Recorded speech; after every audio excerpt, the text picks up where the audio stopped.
ఒక్కసారి కొమ్మూరి గోల్డ్ కి కాల్ చేయండి. తాకట్లో ఉన్న మీ బంగారాన్ని విడిపించి మార్కెట్ ప్రైస్ కి వాళ్ళు కొనుక్కుని మిగతా డబ్బులు మీకు ఇచ్చేస్తారు. Welcome back to our channel. నేను మీ పవన్ బెస్వాడ.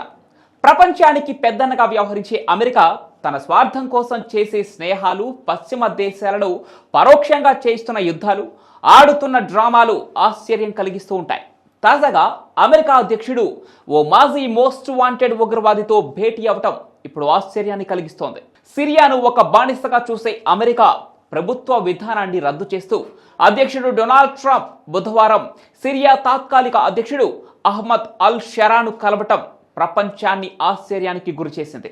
25 ఏళ్ల తర్వాత అమెరికా సిరియా అధ్యక్షులు భేటీ కావటం ఇదే మొదటిసారి. నిజానికి ప్రస్తుత సిరియా తాత్కాలిక అధ్యక్షుడు అల్ షరా గతంలో అల్ ఖైదా ఉగ్రవాద సంస్థకు అనుబంధంగా అబూ మహ్మద్ అల్ గోలానీ అనే పేరుతో ఇరాక్లో అమెరికన్ సైన్యంపై తిరుగుబాటుదారులకు నాయకత్వం వహించాడు.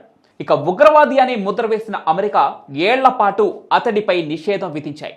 అంతేకాదు 2013లో అమెరికా అల్ షరాను ఒక గ్లోబల్ టెర్రరిస్ట్ గా చూపించి అతడిపై $10 మిలియన్ల బౌంటీని కూడా ప్రకటించింది. అలాంటి ఉగ్రవాదితో భేటీ అయిన తర్వాత ట్రంప్ విధానంపై ప్రపంచ దేశాలు ఆందోళన వ్యక్తం చేస్తున్నాయి. ఇప్పటికే పాకిస్తాన్పై అమెరికా ఇటీవల కొన్ని కీలక వ్యాఖ్యలు చేసింది.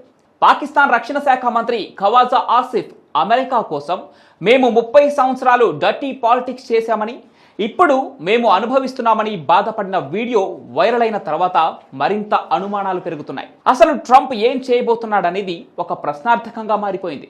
ఎందుకంటే ట్రంప్ ఒక మాజీ ఉగ్రవాదిని కలవటం వల్ల జిహాదిస్ట్ సమూహాలకు తప్పుడు సంకేతాలు వెళ్లే అవకాశం ఉంది. భవిష్యత్తులో ఉగ్రవాద సంస్థలు హింసతో లేదా బందీల ద్వారా అమెరికాతో చర్చలకు రావడాన్ని ప్రోత్సహించినట్లే అవుతుంది. ఇక భారత్ ఉగ్రవాదులనే లేకుండా చేయాలని చూస్తూ ఉంటే ట్రంప్ మాత్రం నేరుగా ఉగ్రవాదులను కలవటం ఇక్కడ ఆశ్చర్యాన్ని కలిగిస్తోంది. అయితే ఈ భేటీని ఇజ్రాయెల్ వ్యతిరేకించింది.